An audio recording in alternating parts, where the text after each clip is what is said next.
Most of the market moves within 2022 were predicated around the recognition that inflation had arrived and that it was here to stay, that it needed an active effort from central banks to be reined in, to be tamed.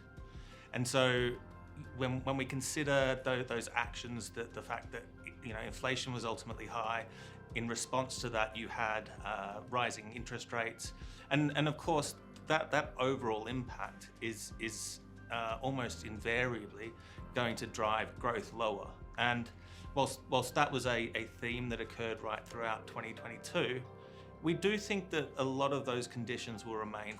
We do think inflation will remain elevated, but not as high as it has been. So we've likely seen the peak. We do think that interest rates will therefore need to be held higher in order to put downward pressure on inflation. And of course, that ultimately leads to lower growth. There's a very large spread of views as to what's going to happen over the next year. And that happens quite regularly in markets, but particularly at market turning points or where you've changed into a different environment as we have done this time around. And so what that says to us is there's no clear consensus in the market. And so that's likely to mean that we're going to have high levels of volatility as people try and over extrapolate individual data points. You might get an inflation figure that comes out a little bit lower than expected. Markets will rally off the back of that in the anticipation that that will mean interest rates will come down earlier. And then of course you might, on the next print, get the exact opposite. So that volatility is likely to remain high. Now, volatility can be really advantageous for an investor. It means that you get the opportunity to sell out of assets that you might want to move on at higher prices in those those periods of optimism.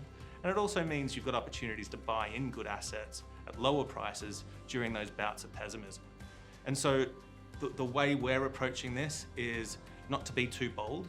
We don't really want to make any strong position taking throughout the year. What we're likely to do is be very data dependent and try and be a little bit opportunistic, making changes only when there's a clear advantage in doing so.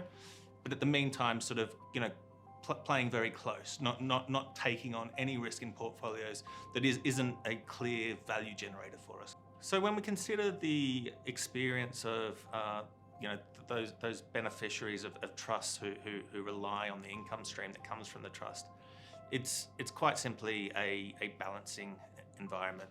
And what we mean by that is portfolios will be expected to be generating high levels of income, from fixed income providing higher interest or yields to dividends remaining relatively stable.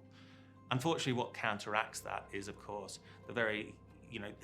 costs are higher. You've got higher pricing right across food and energy and those sorts of things. So on the one hand, you've got higher income, but unfortunately it also means you've got higher costs.